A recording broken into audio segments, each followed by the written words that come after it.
This edition of MacVoices is supported by you, our viewers and listeners, through our new Patreon campaign. If you get value from MacVoices, please consider helping support the show by visiting patreon.com/MacVoices. And by the MacVoices Dispatch, our weekly newsletter to keep you up on all the latest from MacVoices. Watch or listen to MacVoices straight from your email client. Sign up at macvoices.com/newsletter and stay up to date. Welcome to MacVoices. This is the talk of the Apple community, and I'm Chuck Joyner. Folks, we're back again with another Take Control author. It seems like they're getting a lot of books out just here at the end of the year, but that's good because a lot of people will be getting holiday gifts and they need training and they need information. The guy that's going to give us information today is Mr. Jeff Carlson. Jeff, welcome. It's good to see you again. Hello. Happy to be back so soon. Yeah, it just seems like you were just here. We've been busy. Yeah, I'll say. This time you are as the author of Take Control of Lightroom, something we talked about a little bit the last time you were here as to sort of the evolution of Lightroom and all, but I'm guessing that Take Control of Lightroom is focused a bit more on actually using it. Yeah, definitely. And I should also point out it is Take Control of Lightroom CC. Thank you. And that's important because if people aren't already familiar, there are now two Lightrooms basically, and Adobe has sort of forked the Lightroom experience slightly. So for those who aren't familiar, there's now Lightroom CC, which is a brand new, all new, engineered from the ground up application that gives you all the same editing power and most of the features of the Lightroom that you knew, but it's all very cloud centric.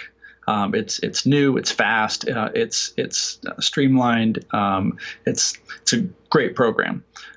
And then there's also Lightroom Classic CC, which is basically the version of Lightroom that people have been using for years that is more desktop focused.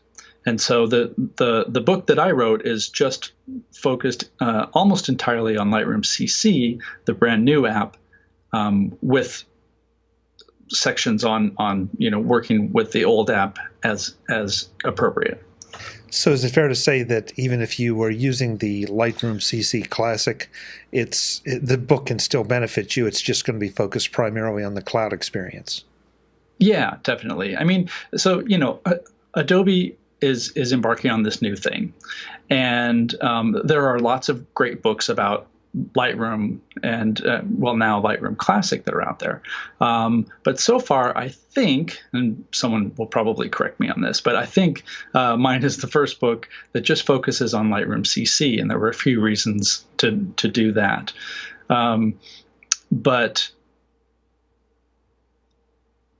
yes, so it's I was trying to organize my thoughts so that I'm not just like swamping you with like the whole package of information, because it's kind of densely packed. Sorry. Right. So Lightroom, Lightroom is something that a lot of people headed over to after Aperture was after development was stopped on Aperture. I want to be very careful how I phrase that. Yeah. And then Adobe decided to make this move to CC, which it seems to be doing with pretty much not every single package, but most of its packages. It's making it Creative Cloud, and it's cloud-based. So where do I get started with Lightroom CC? I mean, is there a transition from if I'm using an old version of Lightroom, or is it better if I just start over? How would you recommend we go about this? Well, so there are a couple of different paths. If you, like me and like a lot of people, have been using Lightroom in the past, it's confusing because it was called Lightroom CC, but now that's why they called it Classic. And so if you're already familiar with that, I think, and especially if you have years and thousands of photographs in your catalogs, you've built up a library there. Lightroom CC is a great thing that you want to sort of test on the side and kick the tires, see how you like it. Because in some ways they work together, in some ways they don't. Adobe's stance. I don't know if I can actually say it's their stance, but I think just given like their approach and some of the marketing that they've done, I think that their recommendation is if you're going to use Lightroom CC, what you want to do is either start from scratch and just use that, or you can migrate your entire Lightroom catalog over to Lightroom CC. But that's like a one-way trip that says, okay, I'm all in. I'm going to use Lightroom CC from now on. And just bring my whole library into the new environment. My official recommendation right now is not to do that for a couple of reasons. One, Lightroom CC, although it has almost all of the sort of basic editing features that you'll find in Lightroom. So, adjusting color and tone and making vignettes and selective edits, linear gradations, things like that. Like it's all there. I would say, 95% of what you would use to edit photos in Lightroom is there in Lightroom CC, and it's all the same. It's all the same, like core code base. So it's like the same professional tools that are built into Photoshop and Lightroom. So you're not getting any sort of dumbed down 1.0 experience in that sense. There are a few things that it doesn't yet do. So, for example, if you make HDR, high dynamic range photos, where you take, like say, 3 or more bracketed exposures, like you do a normal one, a dark one, and a light one, and you merge them together, that is a feature that's still only in Lightroom Classic. Excuse me. It's something that will definitely be coming to Lightroom CC. Same with like creating panoramas out of multiple shots. Those are things that Adobe has said will be coming to Lightroom CC, but I think there were just things that they had to take off the list just to ship it, basically. Sorry, were you going to jump in? Well, I just want to make sure that I'm hearing you correctly. So from a feature standpoint, there's not parity yet, but it's there. So you may want to go back and forth at the moment. Exactly. Yeah. And there are some things that people use in Lightroom Classic that are not there too. So, for example, if you make web galleries or printed books, some of those more advanced tools are not in Lightroom CC, and I don't know if they will ever come. We can talk about sort of like the future separately, but it's Lightroom CC is a 1.0, and they've really focused on, okay, what are most people using this for? And also, it's also worth noting there's a lot of stuff, a lot of complexity that pros take advantage of in Classic that have not carried through to CC. So, for example, like one of the things I like about working in Classic, and something that I advocate in like my other Take Control book, Take Control of Your Digital Photos, is being able to assign a lot of information to your photos when you import them. So, for example, you can add keywords, or you can like make a copy of your photos to another drive while they're being imported into your computer, things like that. None of that is in Lightroom CC because, for most people, like that's a great power feature. Most people don't use it or they ignore it. And so when you import photos into Lightroom CC, it's really like select your source, your memory card or your camera, optionally say what album you want it to go into, and then just import. And it's super fast, and then you sort of build up from there. Jeff, I should have asked this earlier. Yeah. So Lightroom CC doesn't have everything that previous versions of Lightroom has yet. Does it have anything that previous versions don't have that are unique to Lightroom CC? Yeah, no, that's a great question. I think the best answer to that is sort of the big answer and the big reason for Lightroom CC to even exist, and that is the Creative Cloud integration. So when I say that Lightroom CC is cloud focused or cloud centric, it's literally they wanted a program that could be like one hub of many devices. So, for example, in Lightroom Classic, for people who are familiar with it, you can already take photos and sync them to Creative Cloud. What you do is you put them in a collection or an album, and you say, I want these to be synced.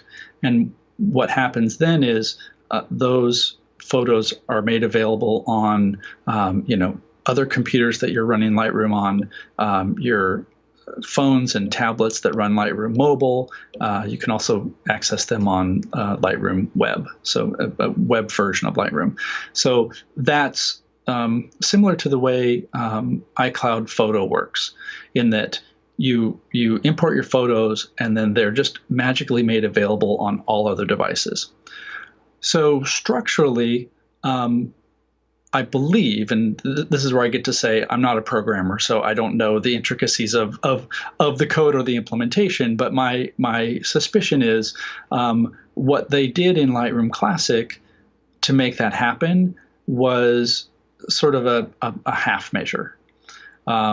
So what you can't do is say I want all my photos in the cloud from Lightroom Classic. There are some limitations to that. Well, being able to have all your photos in the cloud is a great thing, because you don't have to worry about, are my vacation photos from last year, are they on this external hard drive? Did I store them in a separate catalog? I want to get pictures from my sister's wedding, but they're on a computer that's turned off at home. Like all of those, dead ends that we've traditionally run into. So with Lightroom CC, the biggest feature is everything that goes into Lightroom CC goes to Creative Cloud. And so, and so that means that everything you import into it is available on all of your devices. And it has smart methods of making sure that you're not, filling up all, your phone or your tablet with all your photos. It intelligently manages it, so there are basically a lot of thumbnails, and then when you need a photo to edit or view, it'll just download that from the cloud. But that way you can say, okay, I don't have to think about any of that meta location stuff. Like, I just know that when I open Lightroom, I can get all my photos, period. And so that's like the real ethos behind Lightroom CC, which is, we are now in a cloud-centric world. And, people are taking more photos with their phones than they are with, regular cameras. And so, how do you translate that new reality into something like Lightroom?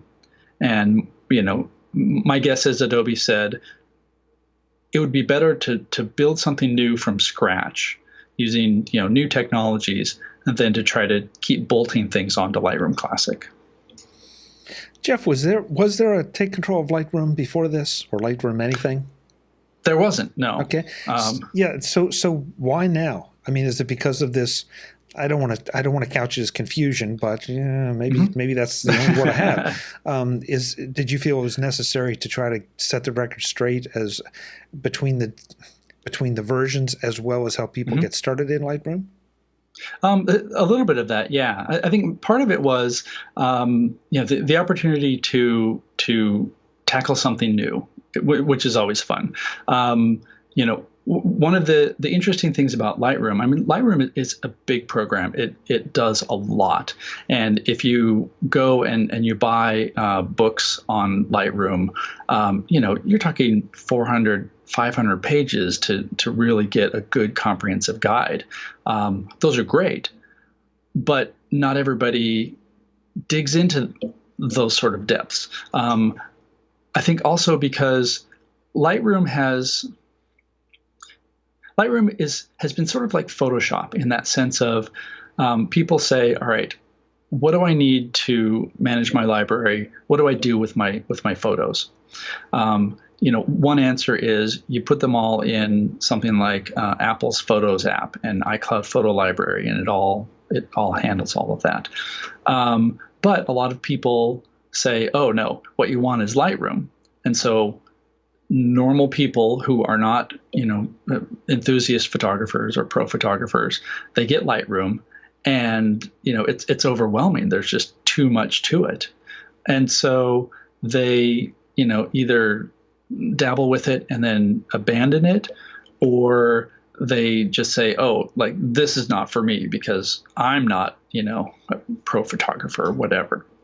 And so part of it is, being able to jump in on something new and say, like for all the people who have heard that they need Lightroom or that Lightroom would be good for them, and they don't want to, get into the big complexity of Lightroom Classic. Well, here's this new tool that, it's really designed to be appealing to people who don't want the complexity. Like, they want to store all their photos, they want to make them available on all their devices, and they want to have really good editing tools. Or even if they don't know they want really good editing tools, they want to be able to edit it, and they can discover, that there are, really good things to edit your photos beyond just make it brighter, make it darker. So that was I think the prime reason for doing a book like this, and also because, as you said, like there is some confusion, and if we can find pain points that help people, sorry, we can find points that help people through those pain points, not giving them more pain. That's a great place to be in, and a great way to help people figure this stuff out. How do you? This is probably very unfair because I think they're two different audiences, but I'll go there anyway. Sure. How do you feel Photos or Lightroom CC currently stacks up against Photos? Against the Photos app? Apple's Photos app. It stacks up very well, but in the sense that so when you look at Photos, and Photos is very much geared to, we're going to make tools that everybody can use. One of the key differences is that I think most everything that you do in Photos is really applied to the entire picture. So if you have a dark image, you can make the entire thing brighter. You can sharpen the whole thing. You can saturate the colors. But when you're making edits in Photos, you're doing it to the entire image. Excuse me. There's some like if you're healing, like getting rid of dust spots or something like that, that's more particular. But for the most part, you're doing something for the entire image. Lightroom has controls that let you say, oh, you know what? Like, I think my image looks pretty good, but this foreground area just at the bottom is really dark, and I'd like to make that a little brighter. There are ways that you can kind of finesse that in Photos, but in Lightroom, for example, you can apply what's called a linear gradient. And what that is basically like, I want this area, from like the bottom third of the image, I want that to be a little bit brighter, but I don't want to blow out all my highlights in the sky. And so you apply a linear gradient, and then any adjustments you make, say you increase the contrast, you increase the exposure, only affects that area. And because it's a gradient, it's sort of smoothly applied. So it's not like you've just, plunked a big old, bright spot there. And there's also a brush tool. So you can say, you know what, this picture, I love this picture, but the people in it, like their faces are just a little bit too dark. And so you can go in with a brush and just, paint their faces, and then make an adjustment for that says, just bring the shadows up a little bit, or maybe, warm up the skin just a little bit without having it affect the whole picture. Okay. So, so I guess what I ask that question simply because I think people need to understand why they might want to go to Lightroom, because this is a subscription model, and Yes. we've done discussions on those before, and I don't want to go too far down that path. But at the same time, a subscription model for something like this may not be worth it for someone who's not a professional. Or it may be if you're really into your photos and really want some of that power. And again, with subscription models, and I assume it's with this one too, that you can buy it month to month or buy it and get a little bit of a discount over time.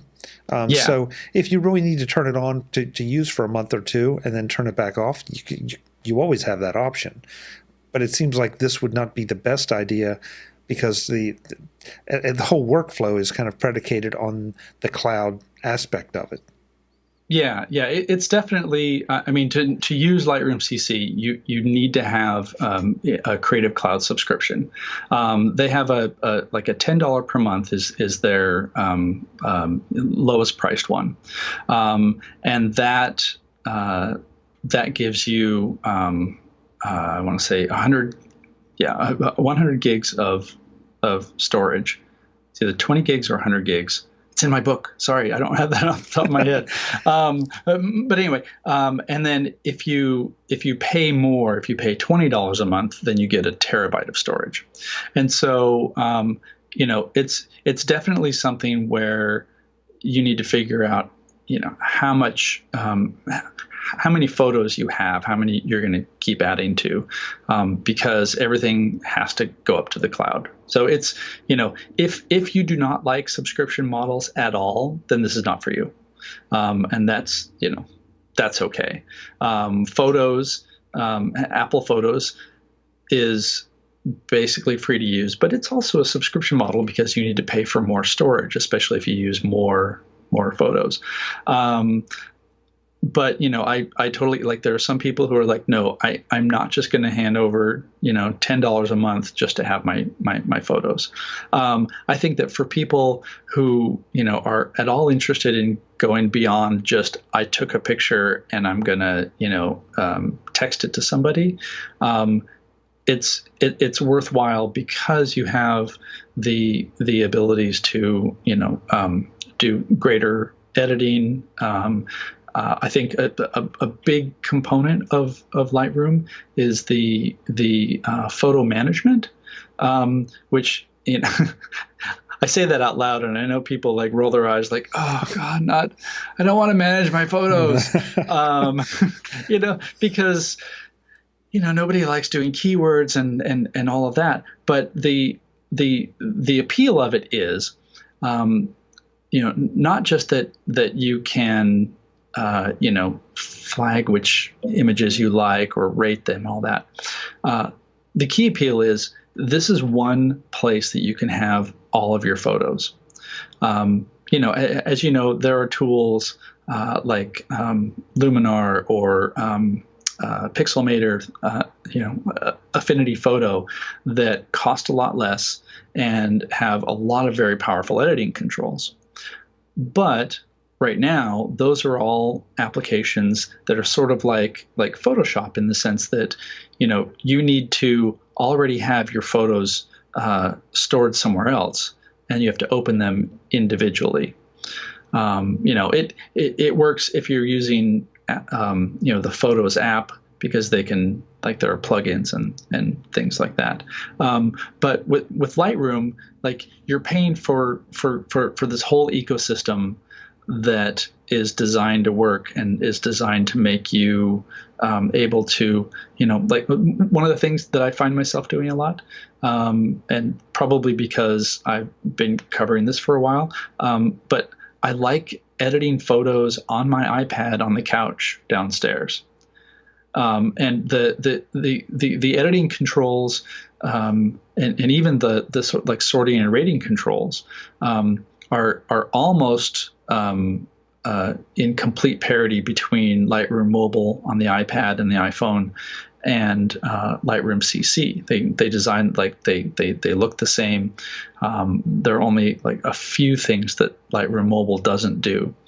And so I can go and like find some good photos, do some edits, and then maybe refine those edits on my Mac later. But I can get 90% of what I want to do to a bunch of photos done on my iPad, and I don't have to like go up to my computer and sit in my office and make it feel like I'm working. Okay, so I apologize for this because I may have gotten lost here. Sorry. No, it's my fault because I'm trying to understand. So Yeah. if I'm using Lightroom CC and I load things, I don't know how else to say it. I bring things into Lightroom CC.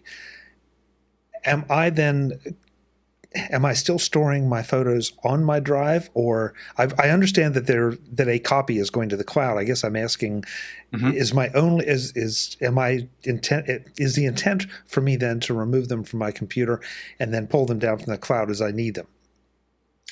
That is a fantastic question, because one of the cool features about this is that, so yes, the answer is it's still storing photos on your computer, and having the versions sent up to the cloud, and I should point out that it sends the original photos, so even raw photos, like everything gets stored up there.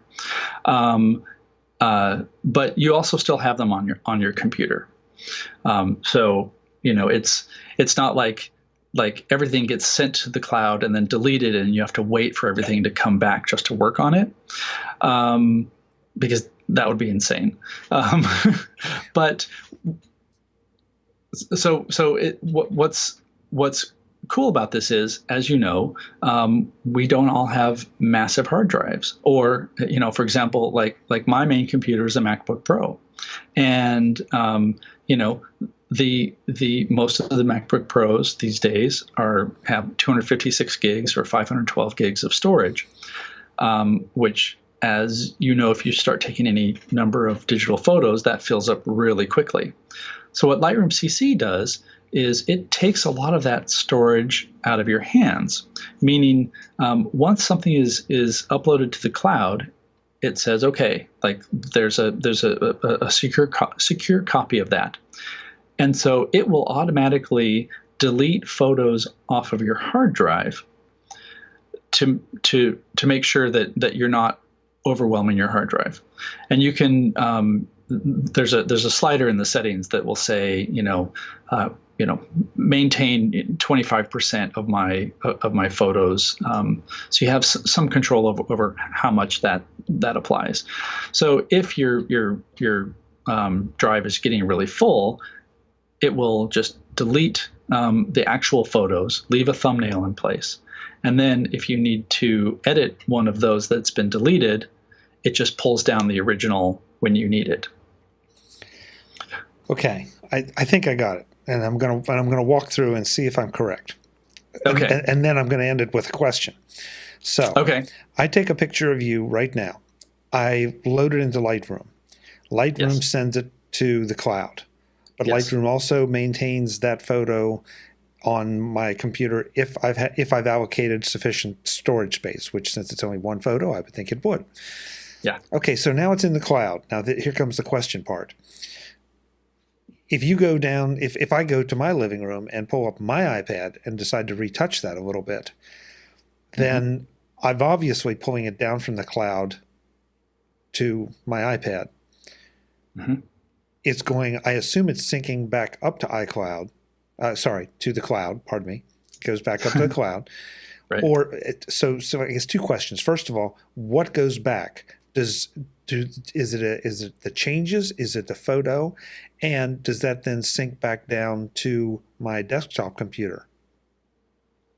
Okay, so you're actually right on the money. So what happens is you go downstairs, you open up your iPad, your iPad will actually pull down what's called the Smart Preview, which is a lower resolution file that is still completely editable, but basically like takes up less space on your iPad, and it takes less time to be downloaded from the cloud.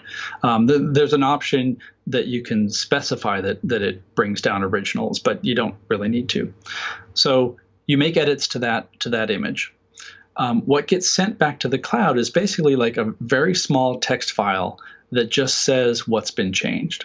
So let's say you've set your exposure to +1, and you've set contrast to -2, and saturation to 4, whatever those things are. So it's just keeping track of those changes. That gets sent up to the cloud and applied to that image. And then those text changes are then sent back to Lightroom CC on your computer. So and that happens basically once you're done editing and you close that image on your iPad, like it bounces up and comes back down, and within 15 seconds, maybe 30 seconds, it's updated basically everywhere. And so you can, as part of writing about this and testing, I've had like my laptop and my phone and my iPad all open with Lightroom, and I'll make an edit in one place and look over, and the edit's already been applied in the other. So you don't have, like, in terms of synchronizing edits, there's very little overhead, and it's nice because it just works. Also, you're not ending up with, say, like a duplicate edited version on your hard drive. You're not loading up your hard drive just with more and more edits, because Lightroom is just keeping track of it. It says for image number 1, 2, 3, these edits were done, and it just keeps track of that. And then if you were to export it as a JPEG or something like that, then it sort of burns it all in and makes that copy. But it's burning it into a copy. It's not burning it in to the original, right? Yeah, and also, I guess, as an additional question or additional aspect of this, does Lightroom CC support versioning, so that I pump up the highlights, and then I look at that version and I decide, okay, I want to do something else. I do that. No, I think I like just the if you will, the second version better. Do we have versioning in this? Not in the sense of being able to like sort of walk back through the history of it.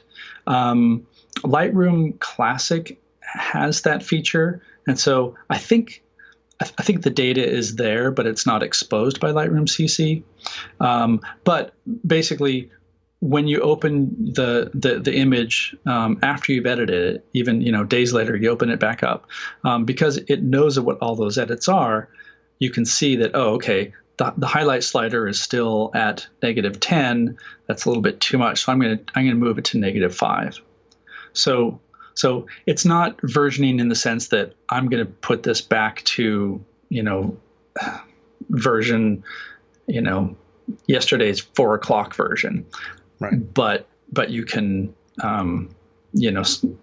all of the controls are still fully editable. And you can also, if you wanted to, like, you could actually make separate versions. There's a command for making a copy.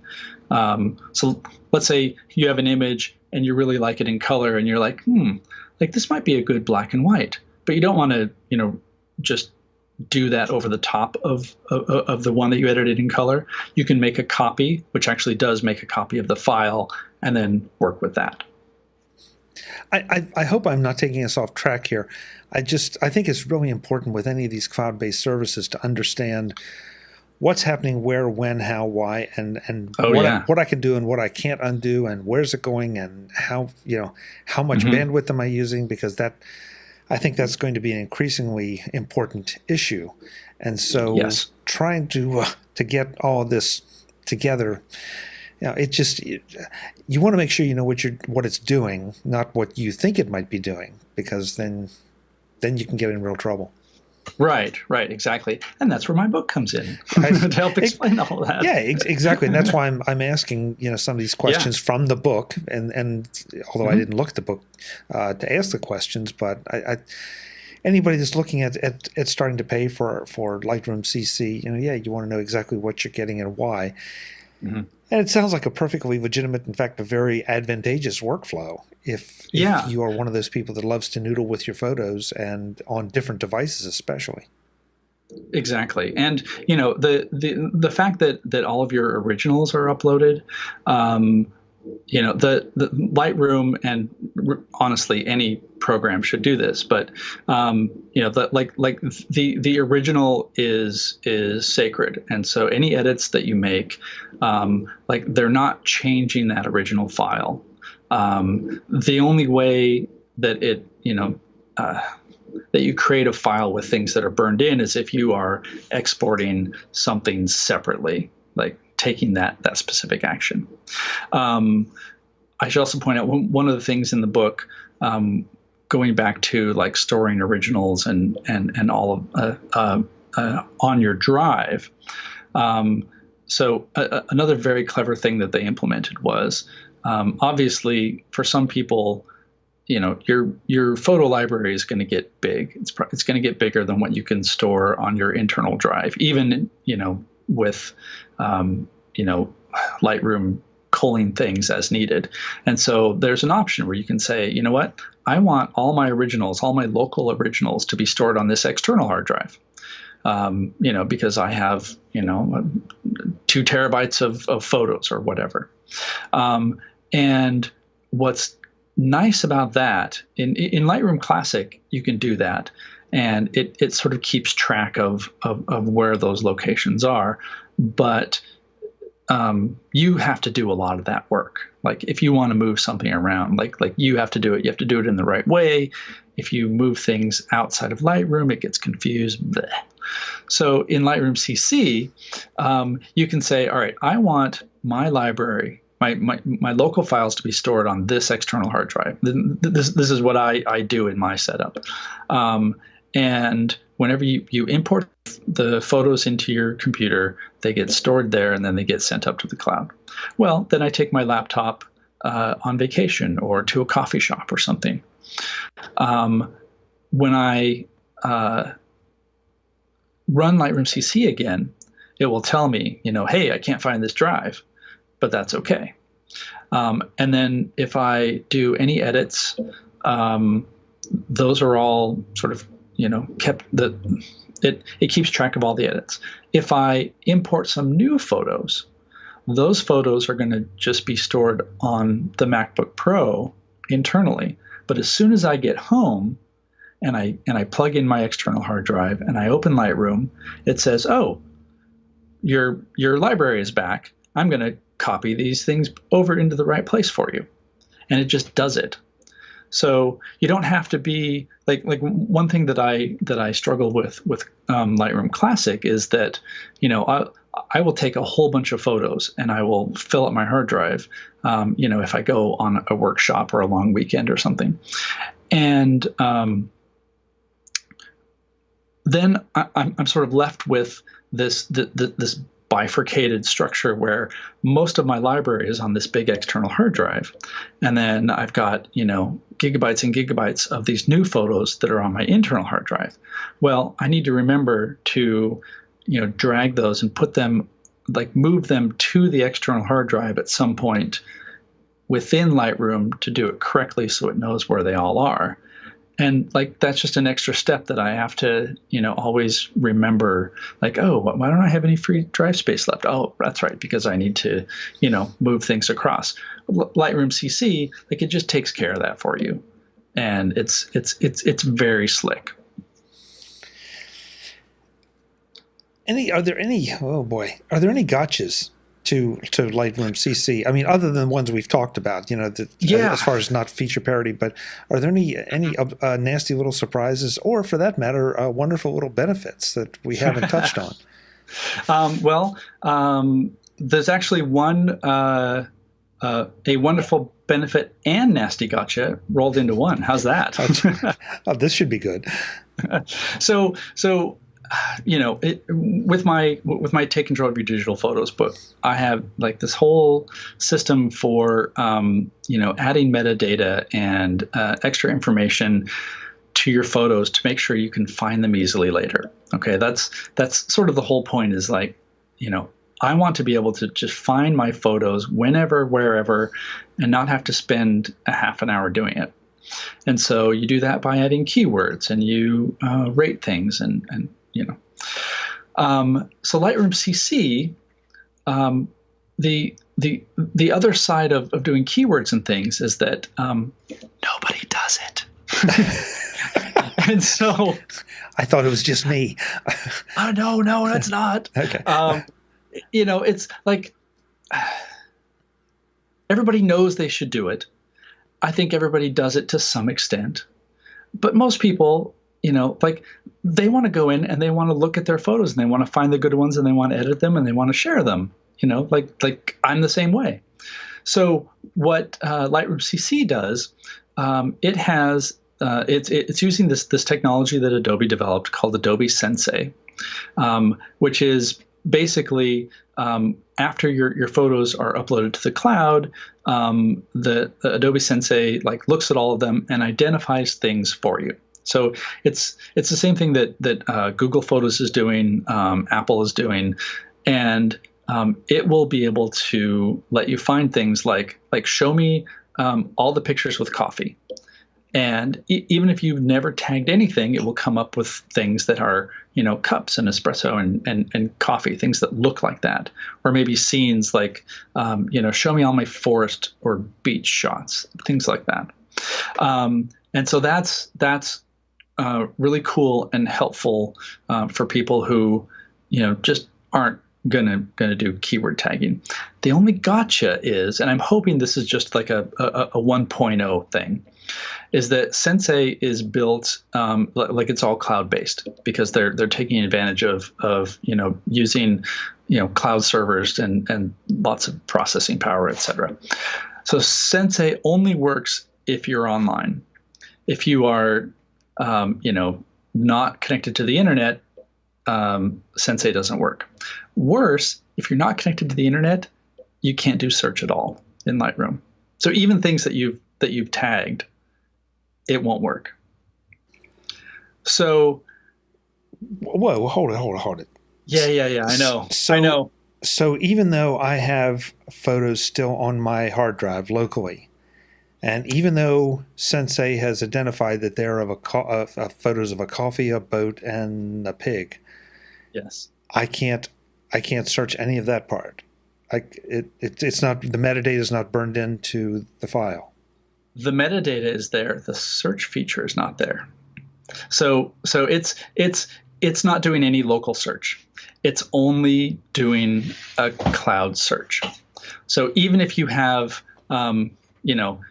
your picture of the pig on a boat drinking coffee, if you the title of that is a pig on a boat drinking coffee, the search built into Lightroom CC will not come up with anything, because it needs to connect to the internet just to run a search. So, like I said, I'm really hoping that this is just a 1.0. We're going to ship this with this new feature, and we didn't build in local search. Otherwise, it's a bunch of people at Adobe who have really good internet access, forgetting that the rest of the world doesn't always have internet access. So that's a very cool feature and an annoying gotcha. Another gotcha that I find annoying, again, I hope that this is just something that gets worked through in subsequent updates, is if you shoot RAW plus JPEG, which means your camera's capturing two files, the RAW file and a JPEG based on it. When you import those, it shows up as two separate images, and it doesn't smartly identify that these are RAW plus JPEG pairs, and there's actually no even badge or brand that tells you which one is the RAW and which one is the JPEG. You have to hover over it and wait for the tooltip to show up to see the file name. And so, the practical result of that is you import a whole bunch of duplicates, and then you have to go back through and delete them, which is kind of annoying. And then the other thing that I would mention, so part of the book is details like how to use Classic and CC together, because I don't think it's ready for people who are already using Classic to completely migrate their stuff in. I think for some people that's exactly what they're looking for. I've actually talked to people who have sort of banged their head against Lightroom, and I show them Lightroom CC, and they're like, "Oh, this is my speed. This is what I want." But there are issues when you are syncing between Classic and CC through the cloud. Not huge issues, but for example, keywords that you have in Classic do not sync between Classic and CC through the cloud. So if you've applied keywords there, and you add photos with keywords to a synced collection, when you open them in CC, the keywords just aren't there. There's something about like the way Classic handles keywords. Again, I'm not a developer, but I think just like the structure of it, that they wanted to simplify, I think. So that's an annoying gotcha. I have a work through in my book that's kind of ugly, but it'll work. That's a little surprising, because if you are one of those people, which you and I are not, that has spent a lot of time entering all that metadata, and it is indeed burned into the file, of not giving people access to it, I mean, that would really hinder my my adoption of the new format or the new way of doing things, at least until I could figure out a workaround. Now, if you've got a workaround, no matter how ugly it is, at least I haven't lost all that work, and that's critical. Yeah. Well, see, the thing is, it's not actually burned into the file in Classic. It's just like this extra data that sort of gets sent along with the image, and for whatever reason, like the keyword part of that, like titles, captions come over, like those are intact. Keywords, I think, because Classic has a very what's a good word? Byzantine keywording feature. Like you can nest keywords and make folders, and and I think Adobe was like, blah, that's too complicated. And in CC, you can say, here are some keywords that describe it, and that's it. And so that's sort of a little annoyance if you are syncing between the two. The bigger issue is, if you're still using Classic and you want to use CC with it, it matters where you import your images, because, and I'll try not to get too. This is one of those things where it could really bite somebody, but for most people, it's not going to make a difference. So if you import into CC, all of your original files are copied up to the cloud. If you import into Classic, Classic only sends smart previews up to the cloud, because when they developed this in Classic, the idea was you just want something that you can access on your mobile devices, and your mobile devices don't need an original. So we're going to do this smart preview, which is an Adobe DNG. So it's smaller, it's compressed, but any edits that you make on mobile then come back and are applied to the original in Classic. And so that worked fairly well when there was only Classic. But if you import into Classic, then the smart previews get sent up to the cloud and are brought into Lightroom CC. So what you're editing in CC is the smart preview instead of the original. In most cases, that's not a big deal, because as we said, when you have an edit made, it's just sending that little bit of information that says, I adjusted the contrast, and I adjusted the highlights, and I adjusted saturation. And so, the substance of your edit stays intact everywhere.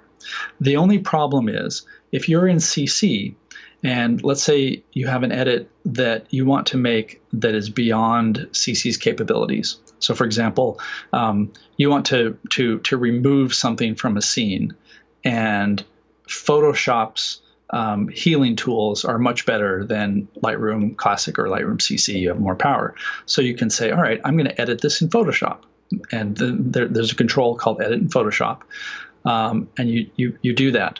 As soon as you do that, you are working with a lower resolution version because to Lightroom CC and to Photoshop, the Smart Preview is the original. And so you end up with an image that, in most cases is still going to look fine, but in some cases you don't want that reduced resolution because in Photoshop then, like, you're actually changing pixels. Right. So you almost need to diagram this stuff out. I've got some diagrams, in fact. Good. In my book. Because I have to ask Jeff before we'll get to the diagrams in a minute. Don't let me lose it. But so is there an easy way to migrate from the previous version of Lightroom to Lightroom CC and not have that Smart Preview be the original that's stored in the cloud? Yes. So the solution for that situation would be just start importing everything into Lightroom CC, and then if you want to do editing in Lightroom Classic, it's going to pull down the original from the cloud because the cloud is sort of the mothership. And so then as long as your originals are in the cloud, then CC can edit the original. If you wanted to migrate, so that means you are going to go all in with Lightroom CC, and you're going to take your existing catalog from Classic into CC. A lot of those issues go away because it's actually like keywords, for example. Keywords will come over if you migrate, rather than trying to use a sort of cloud syncing solution. There are some little qualifications, like if you have nested keywords, it's going to just sort of flatten those and just give you like 3 keywords instead of a hierarchical list. But in that case, it's taking your catalog and adding it to the library in CC, and everything just comes over, and then everything works, and then presumably then you just use CC from here on out. Okay. Does that make sense? Yeah, I think so. Good. Back to the diagrams. So Yes. I'm not going to say that everything we've talked about here, because I can sometimes ask squirrely little questions, but you have diagrams to help folks understand all this stuff. I do. Okay. Yeah, that's maybe almost as important or more important than screenshots in this case. Yeah. Yeah. And, I should also say, sort of listening to myself talk about all this, like there are these little avenues of, oh, well, if you do this, then this happens. The whole point of Lightroom CC was really to sort of re-envision Lightroom for the modern age and streamline some of these more obscure things. And so especially for somebody who is new to Lightroom or does not have 80,000 photos invested into Classic, there's a very good reason to just stick with CC and just sort of use that from now on, from here on out. What is there? I keep saying that it's a 1.0 product. It's a very robust 1.0 product. So it's definitely something that you could just take and run with and know that things are going to get added to it. I should also point out, because when this was announced, and we talked about this on our last episode together, people were freaking out because they were like, oh no, Adobe's just going to go everything to the cloud. And if you use Lightroom already, then they're just going to kill it. And, maybe someday that's going to happen. But for right now, Adobe's been sort of trying to bend over backwards to say, we have two teams working on both of these programs. Like, they're both actively being developed. Nothing is being killed. Nothing is being, demoted. Even though Classic sort of sounds like a demotion, they had to have some way to differentiate the two. So, I mean, my advice is if you are really heavy into Classic, like, keep using Classic. The new version is actually faster, which is wonderful. And have some photos that you sync that you can try Lightroom on the side. Lightroom CC on the side. Like, see if you like it. Lightroom CC, like, overall is much faster than Classic, just because it's brand new and it takes advantage of modern architectures and all of that. Yeah, and I don't want anyone to think that this was a negative interview or anything like that. It's just when you're starting to make these major transitions from one version of something to another, and then especially when you throw the cloud in, you have to ask about gotchas. You have to recognize, as you said, that this is a 1.0 version of the product and that there will be improvements, changes. A lot of the things that we've just said are gotchas now may not be gotchas in a couple of months. So, but I'm sitting here thinking, okay, so if I'm using Classic, just the fact that I want to make sure I say it right, and correct me if I get it wrong, but that the uploading the uploading workflow versus the Smart Preview upload workflow are just so radically different that I'd be a little hesitant to invest in that if CC is the way forward. Yeah, that's a good point. So here is my complete speculation. This is not coming from Adobe or anything that I would guess that CC will eventually become the one true Lightroom, just because it's new, partially because Adobe is pushing it so prominently. If you go to their website and you see Lightroom, it's all about Lightroom CC. This sort of follows the same pattern that they had with the original Lightroom. The original Lightroom was this scrappy little program 10 years ago that didn't even have a crop tool when it was first released, and they wanted to develop something that was a good raw image editor and library program. And so it had rough edges, and they very aggressively added to it and built it into what Classic is today. So my suspicion is Lightroom CC is going to be a little bit like that. They've already said that they're going to be adding features like the HDR and the panorama tools. I think that was probably just something that they couldn't get into the build before they needed to ship it. That a lot of the features in Classic will eventually become features in Lightroom CC, unless there's something that just nobody uses. But I have no idea what that would be. And so much of this discussion, though, strikes me, Jeff, the way we've looked at some Apple software and some other people's software, that okay, they're sort of. I'm not prepared. You can correct me again. I'm not prepared to say that Lightroom CC is a complete rebuild from the ground up, like, say, Final Cut was on the Apple side. But at some point, you do have to get it out the door, even if it's not doesn't have feature parity, because Yeah. that if you wait for feature parity, then you have to freeze the other version, and then people get crazy about, well, that's not moving ahead. And Yeah. maybe it's better just to sort of step over that barrier and, okay, we're going to hop on Lightroom CC. We're going to take the things that most people are using. We're going to try to improve that, play a little bit of catch up, not develop Classic any longer, maintain it, but not develop it.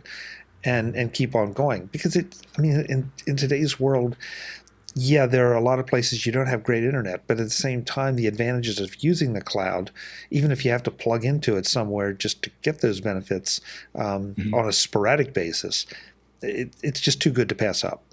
Yeah, yeah, and I will also point out that Lightroom CC is very cloud focused, but if you really don't want to go all in and have all of your images up at the cloud, like let's say, for example, for you, like using it and staying at the 20 gig level is fine.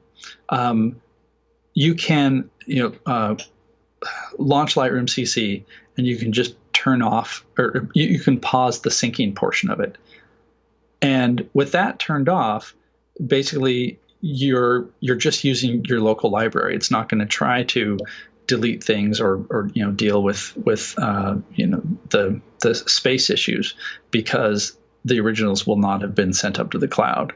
So it doesn't need to be completely cloud based in order to take advantage of the speed and the streamlined aspect of it. I would suspect that you probably have to enable syncing every once in a while, because it's going to check in and Oh, sure. Yeah. Sure. Jeff, we've taken up a lot more of your time than I intended to, but it's really interesting to see how it's developed and to learn about some of the different aspects. I could have easily made a lot of the mistakes we just talked about, just making assumptions about, okay, it worked this way over here. Now I expect it to work this way over here, and it doesn't. So that means that a lot of people should go out and get the book and make sure that. I would agree. To go completely salesman here. So the book is $15. If you are already in the Lightroom ecosystem, you're paying at least $10 a month for the photo package, which gets you Lightroom and Photoshop. So like a $15 investment in my book to see what you need to know and how it works is totally worth it in the grander scheme, because that will tell you how to take advantage of Lightroom CC, how to work with Lightroom Classic in the interim, or if you use Lightroom CC and you're like, this was made for me, this was not made for a professional photographer who needs to tether their camera and shoot directly into Lightroom, like this is for me, then my book tells you exactly how to use it and how to migrate and how to move forward there. And I'll take the salesman ball and run with it too. Okay. All the hours Jeff has put into determining these things, making those diagrams, figuring out what works, what doesn't, and how it works, and what you need to be aware of. You're going to spend hours and hours trying to figure it out for yourself, or you can let Jeff do it for you for $15. Exactly. It just makes sense to me. Exactly. So another thing to point out is it's the holiday season coming up. And part of the holiday season is, having a little bit of time off for a lot of people. And I do this. I hope other people do this. What a great time to sit down and go through your photos and, finally do some of that organizing and rating and editing that you've been putting off for a long time. Well, if you're going to be exploring Lightroom CC, that would be a great time to do it with my book at hand. So yeah. that's my holiday sales pitch, which is a lot of us take this opportunity to look back at the year's photos and take advantage of being able to do it all with my book. And if it sounds like we're doing a hard sell, folks, we're really not. It's just I know how frustrating it can be to try to dig through something and try to figure out how it works and why it works or why it's not working. And that's why I love the Take Control books so much, is because they're very focused. They're not, there's not a lot of fluff to them. In fact, there's no fluff to them. It's all okay. This is how you do it. This is what you need to know, and how it can burn you or how you can avoid being burned. So, yes. And of course, that's at takecontrolbooks.com, where you'll find Jeff's book. You'll find a lot of other folks that you've heard on MacVoices, and you will continue to hear them because they put out great stuff. Jeff, I hope you have a great time organizing your photos, tagging your photos, whatever it is you're doing to your photos, along with the family. Have a great holiday, and thank you for another great Take Control book. Thank you for having me on. I love talking about this stuff. I can tell. I can tell. We'll do it again. Good. Folks, I'm Chuck Joyner. This is MacVoices. Again, go and check out Take Control of Lightroom CC. See if it's for you. It certainly sounds like there are a lot of very cool enhancements to it, and it's just going to get better. Until the next time, and as always, thanks for watching. Visit MacVoices.com for show notes and to connect with Chuck on social media. Get involved in our MacVoices Facebook group and get more out of your Apple tech with MacVoices Magazine, free on Flipboard. And if you find value in it all, consider supporting us at patreon.com/MacVoices. Advertising handled by Backbeat Media at backbeatmedia.com. Bandwidth provided by CashFly at cashfly.com.